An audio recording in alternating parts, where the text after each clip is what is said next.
it's morning. And that means it's time for Rotten Mournings. The best way to start your morning off rotten.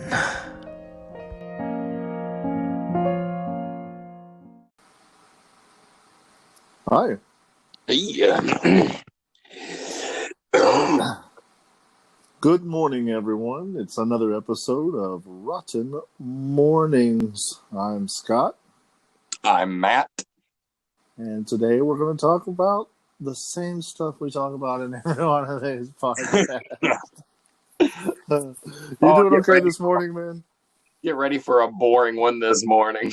Oh my gosh, I'm super tired. It was a very long weekend, and you had the same thing, right? For the most part, I just got punched in the balls this weekend, like earlier today, so I'm kind of like reeling from that one. It's a metaphor. Oh, okay. That's fair. That's fair. I hope everything turns out well with that. Yeah, it'll be all right.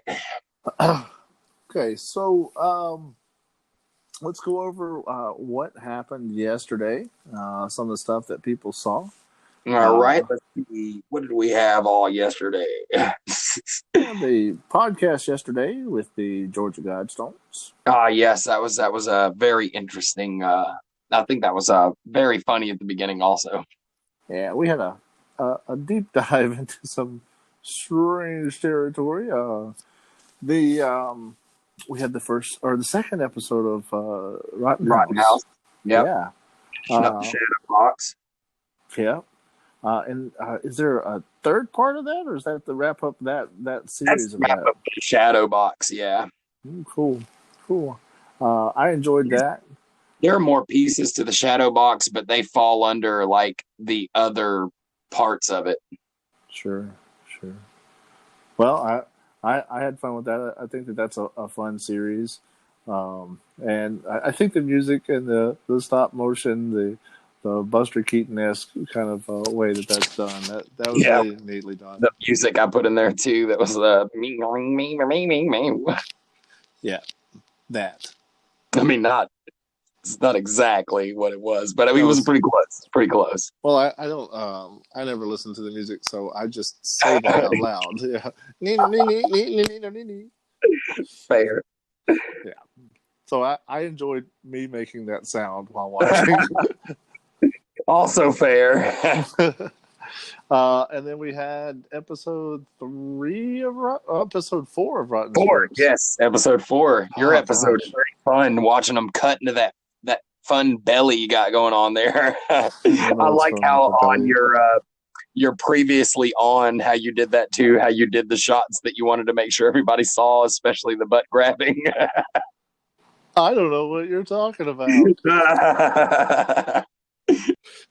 I did the whole first episode in 5 seconds. I was purposely like, I'm only going to do 5 seconds, or I'm going to get called out for just doing the same video. It's like previously on yesterday's episode, and then just play the whole episode. Oh, we're out of time. Matt?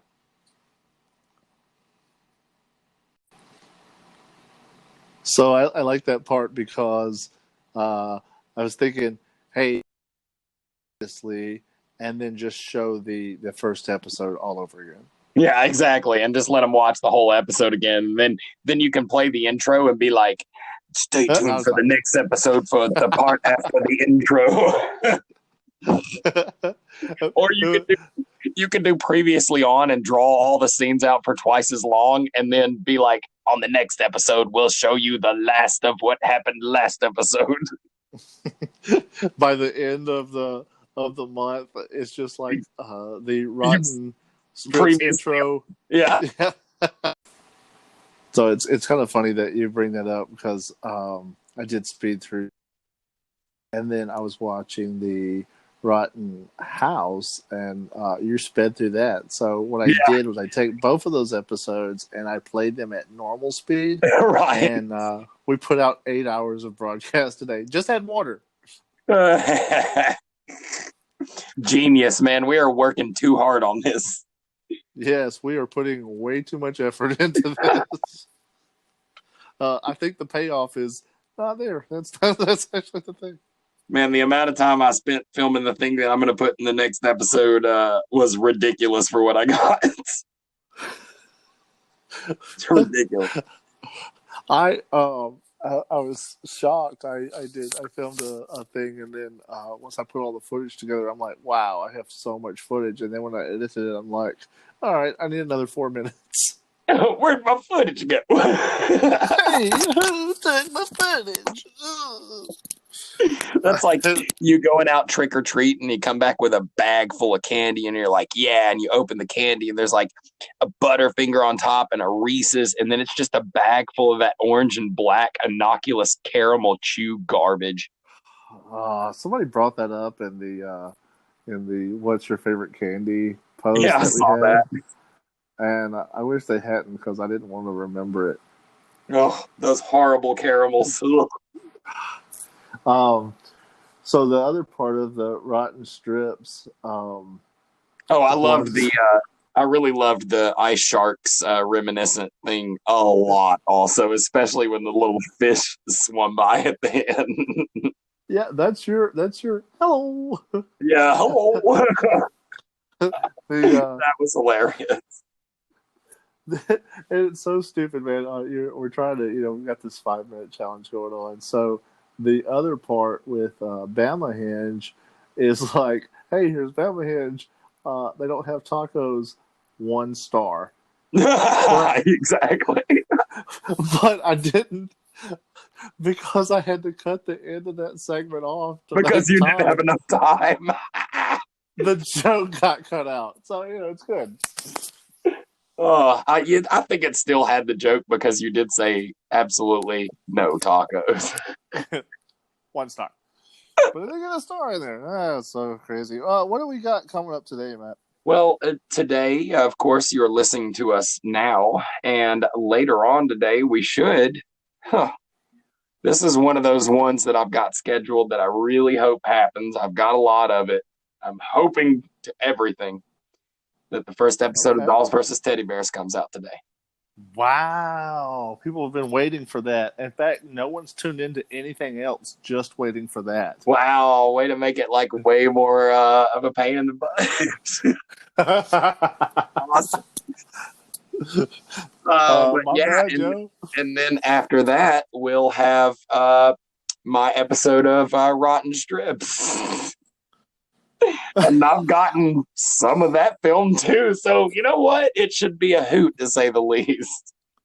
I'm looking forward to today, because we do get to see the first episode of the new Dolls vs. Teddy Bears, and then I'm looking forward to your episode of Rotten Strips, which is blooper reels from the first episode of Dolls vs. Teddy Bears. Right. It's just we multitask. We have to do that. It's literally going to be like previously on Dolls vs. Teddy Bears. Earlier today on Dolls vs. Teddy Bears. Yeah, so don't pay attention if I sort of pad my numbers with a couple of shots from before. That doesn't mean anything. That's just a thing. No, yeah, it's meant to remind you where the teddy bear story was at in the first.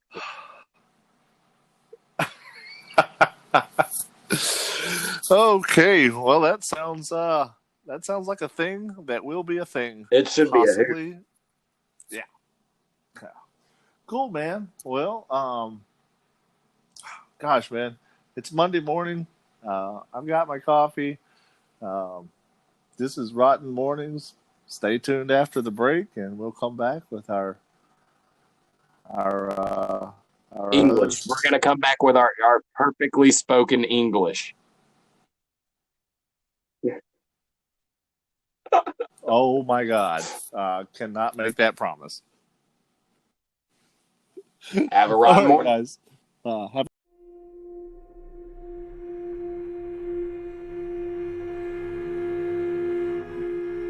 Though creatures of myth and legend, vampires came into modern culture through Bram Stoker's Dracula. An icon of Halloween, of film, stories, and books, vampires have become one of the most enduring supernatural creatures. Join us tonight as we discuss vampires. Blah blah. So blah blah. We did promise English. That's my vampire. Ah, Blah blah. Blah blah. I want to blah blah blah with your blah blah. Interesting that you bring that up in my research for this podcast. Prior to the vampires that stories written in the 1800s, vampires were like grotesque bodies. They were bloated corpses, and that's what a vampire was until the sexier vampires came out in stories up to Bram Stoker's, who kind of gave us that iconic Dracula story. Definitely. And that's that's probably where the blah blah blah comes from, because they were like, blah, I'm a bloody bloody blah bloody blah blah. I can't even say it. Guys, if you're tuning us for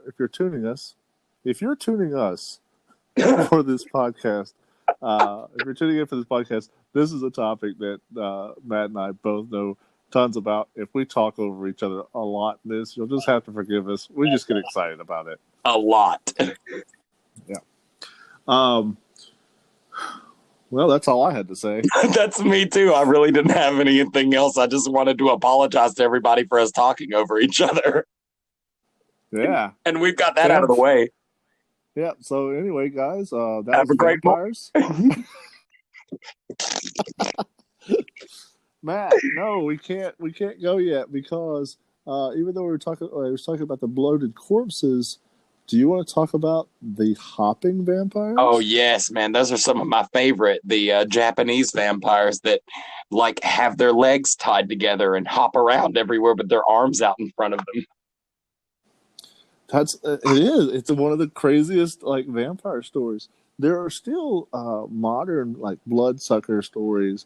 In fact, the chupacabra was said to have like vampiric tendencies. Yeah, definitely. Like as if a chupacabra was a mix between a skinwalker and a vampire.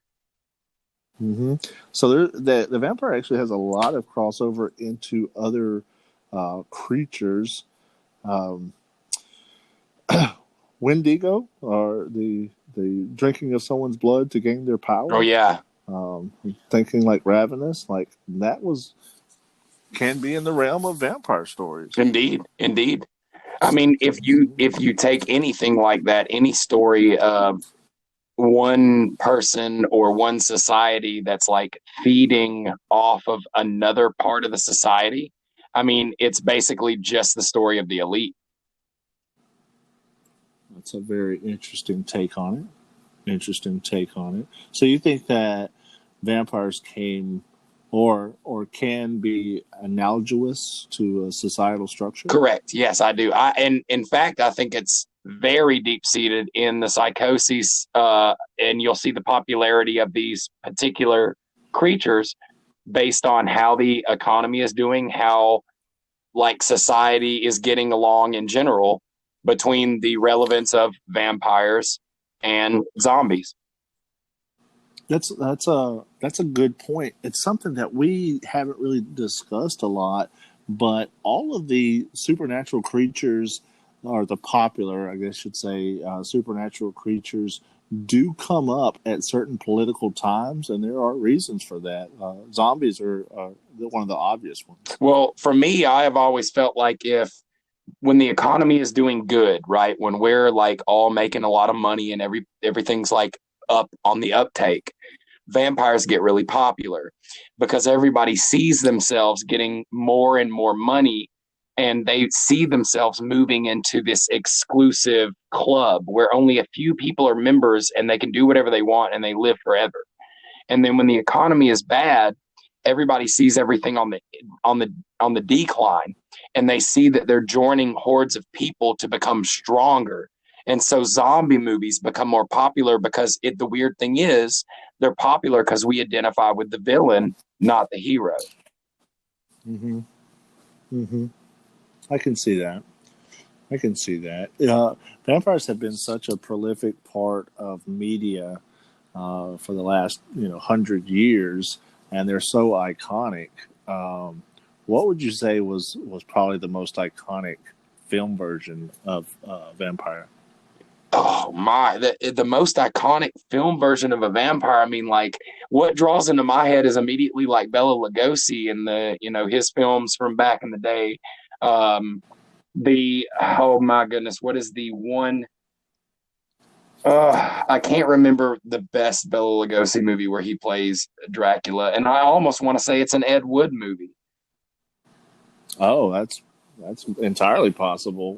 Bela Lugosi and Bela Lugosi Jr., unless I'm mistaken. And guys, if you listen to this podcast, we are mistaken frequently. Frequently. I think they both did Ed Wood movies. But to me, like the quintessential vampire, it kind of depends on what mythos you're going for, same as zombie movies. Because just as quickly as you can say 28 Days Later is a quote-unquote zombie movie about fast zombies and Night of the Living Dead is a zombie movie about slow zombies. So to say that either one of those movies could be comparable is kind of hard to say. Right. And that exists in vampire movies. Mm-hmm. I think so, because I feel like there would be people today who would recognize the Nosferatu from F.W. Murnau's film over the Universal Studios Bela Lugosi Dracula. I would agree with that. Yeah.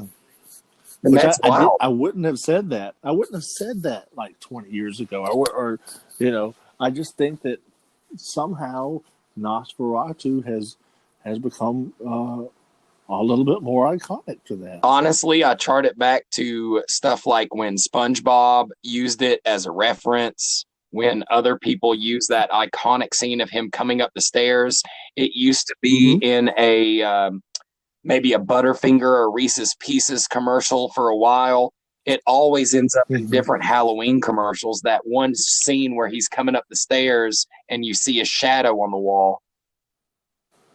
Yeah, that's a really, really well shot scene. I think that prior decades had scenes from Bela Lugosi's Dracula selling those things. Correct, yeah. And that's just kind of gone away. Yep. Yeah. I would also say that there are people who would see Lestat as the quintessential, like, iconic vampire, or Blade. I would say that people see oh goodness, what's the young lady's name? Kate Beckinsale. Sure, the Underworld films. Yeah, I would say that there are people like, and that might seem to us to be like, yikes! Like, I can't believe that would be your icon, but that makes sense because that was their big hit moment. When they came into vampires, when they found out what it was. Sure, and it wasn't long after that we got the Twilight series, and like that or don't like that, it did become a part of the vampire media, mythos. You always be those, we'll be those cinema snobs and be like, oh, if you think you know vampires and you're watching Twilight, you don't know anything. But, in the end, no matter how you feel about it, the evolution of a mythos is still the same mythos. What was this great character's name from Bloodstone, from Subspecies? Radu, or... Yeah, it was like Radu, something right? like that, yeah. Yeah, so that, to me, was what... And for some reason, the cover, not even the film, but the cover to Lair of the White Worms. Yeah, agreed. Yeah. Like that, those were, when I was getting into horror, like, those were the things that were like, okay, yeah, that's vampire. That's that over-the-top vampire. Well, then go to the fact that there was a pretty decent amount of time when vampires were under-romanticized and turned into comedians. With Dracula Dead and Loving It, with A Vampire in Brooklyn, all these films, they were more extremely comedic, but still had that viciousness to them in a hilarious way. Yeah, that's true. It's kind of the parody of that. They had their place. What was the film? And I'm blanking tonight, but it was the companion piece to John Landis's werewolf movie, American Werewolf in London. It's Paris. He did a vampire. Oh, was it Paris? Yeah, American Werewolf in Paris was the remake. Okay, so London was the original. Yes. Yeah. So there was the companion piece to that was the vampire living in New York. Yeah, vampire in what was the name of that movie? Was it Eternal Darkness? Innocent Blood? Innocent Blood, that's it, yep. Yeah. Where she was all like chic and she was kind of a prostitute, sort of. Yeah, which was a very Poppy Zebright kind of version of a vampire. Yeah. The neat thing about that film is cameo from Sam Raimi was in there. Oh, yeah. Mm-hmm. He was the butcher. So yeah, there's a lot of really cool, iconic vampires throughout things, and you and I had discussed this not long ago how in the original, well, what was the original legend? What was the original myth? But legends and myths that I have delved into, vampires were capable of doing all this other stuff that they can't do anymore. Mm-hmm. So they were able to turn into mist.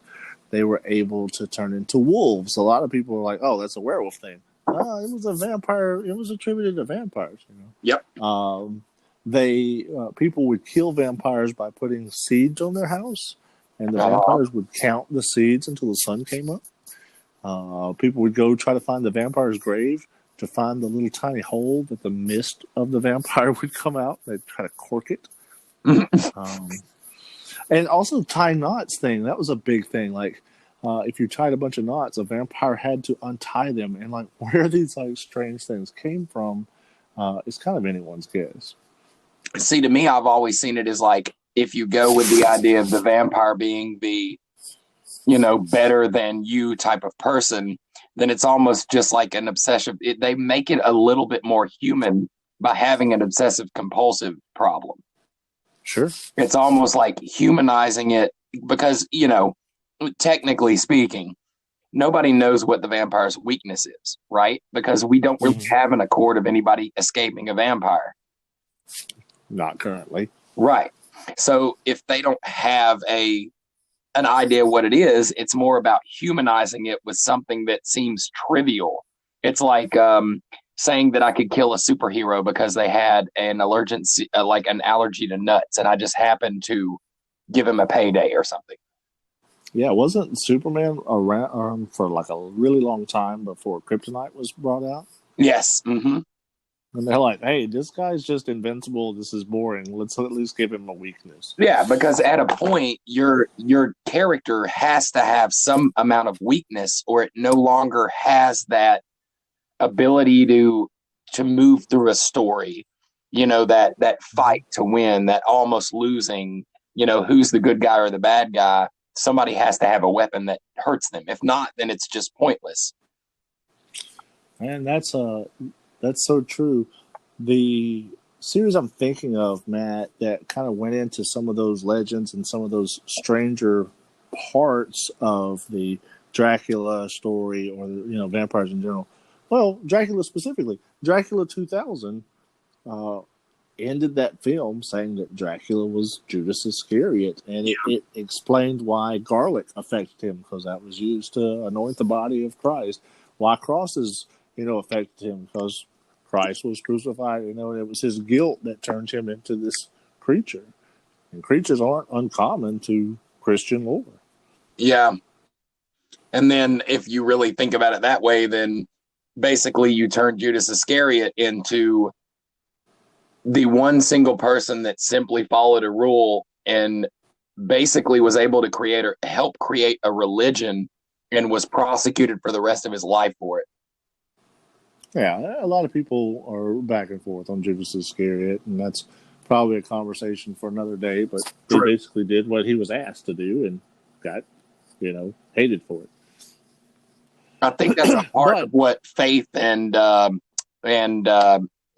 can't remember the word for it, but like it's you go through trials, and you take vampires are in that same situation, and most cryptos or most creatures are in that same vein. Like there is that one thing that will get them because we as humans cannot imagine an unstoppable force. There always has to be something.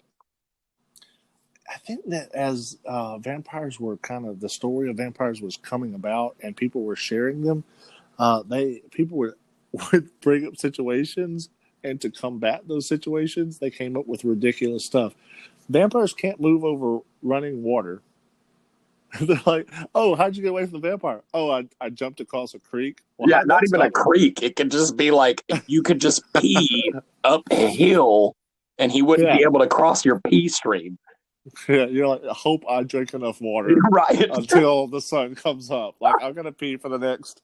Okay, well, it's 9 o'clock at night, so And that leads into the whole unhealthy America. I mean, hey man, get those extra 84-ounce chug-o-matic drinks because you might be chased by a vampire one day. that's right. And you have to pee a running stream of water that he can't cross to kill you. Yes, only way. Vampires have to have their home soil. This was a long running thing that they had to go back to their home soil, and they couldn't stray far from that. Mm-hmm. It's just this is tethering the vampire to this area.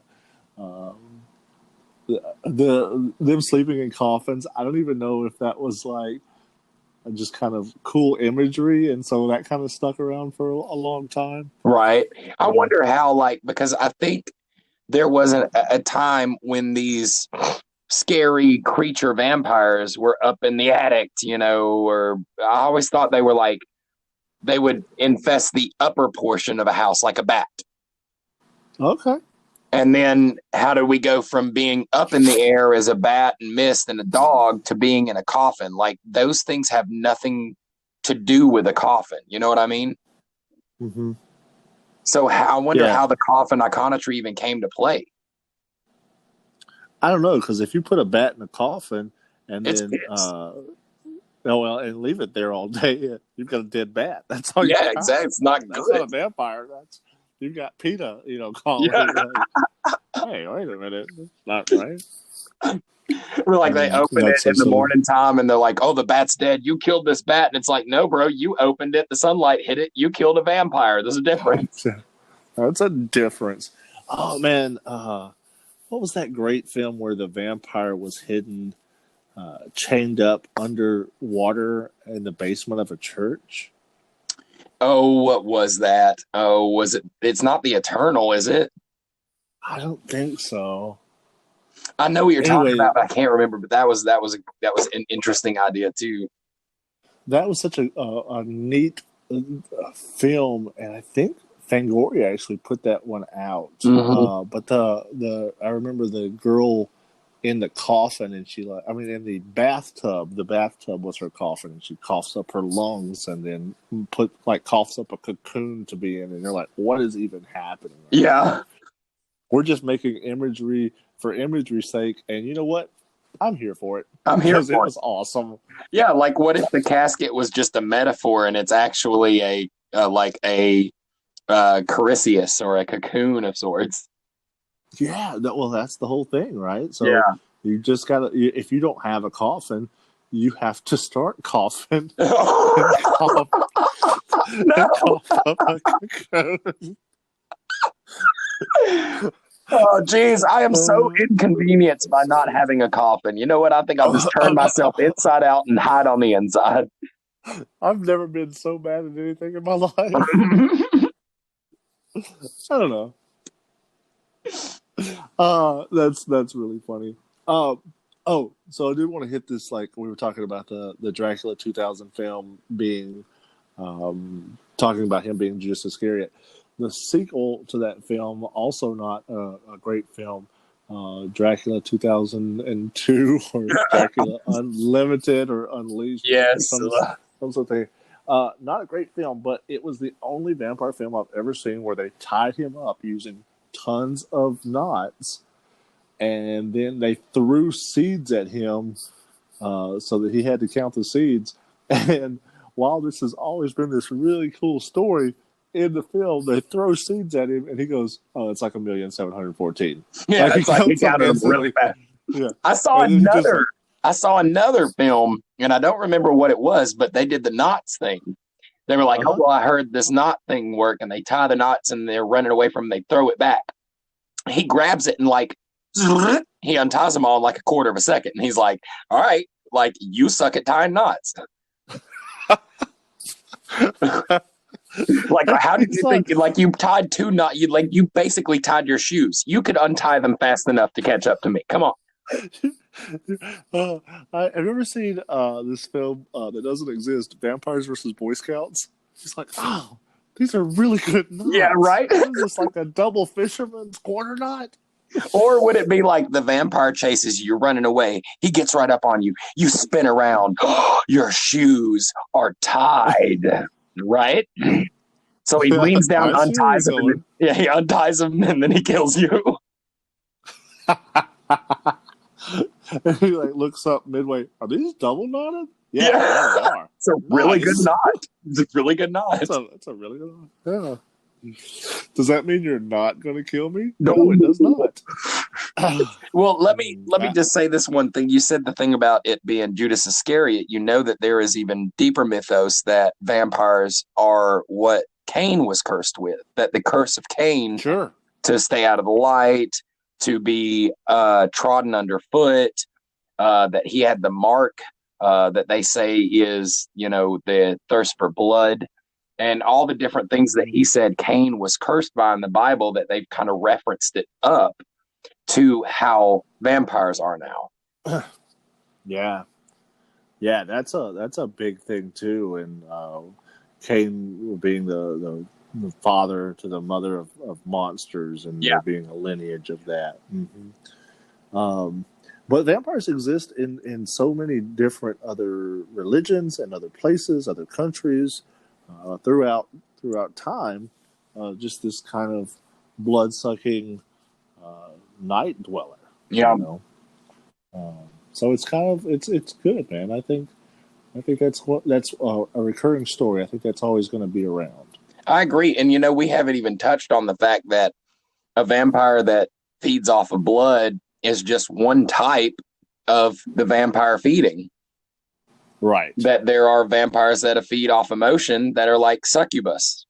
There are vampires that feed off of energy. All these characters, they're still vampires because they're just feeding off of a human element to keep themselves nourished. So is that vampires are just leeches? I mean, I suppose. Like, what's the difference between a vampire and a succubus? Boobs? You're saying there's no male succubus? It's so sexist of you. No, I was just picturing Nosferatu with a great rack. Nosferatu boobs, you know what I mean? Wow. Please, can we shoot that soon? Nosferatu boobs. Nosferatu boobs. Children of the night. My eyes are up here. Yeah. That's ridiculous. Well, guys, I hope that you've enjoyed our very scientific and factually accurate discussion on vampires. I would say the one thing that you can say about this particular discussion that is in any way factual is that it was very long. It was very long and not very factual. Guys, that's what we've got for you today. Stick around for the rest of the shows later today, and have a rotten morning. Have a rotten morning, guys, and wish me luck.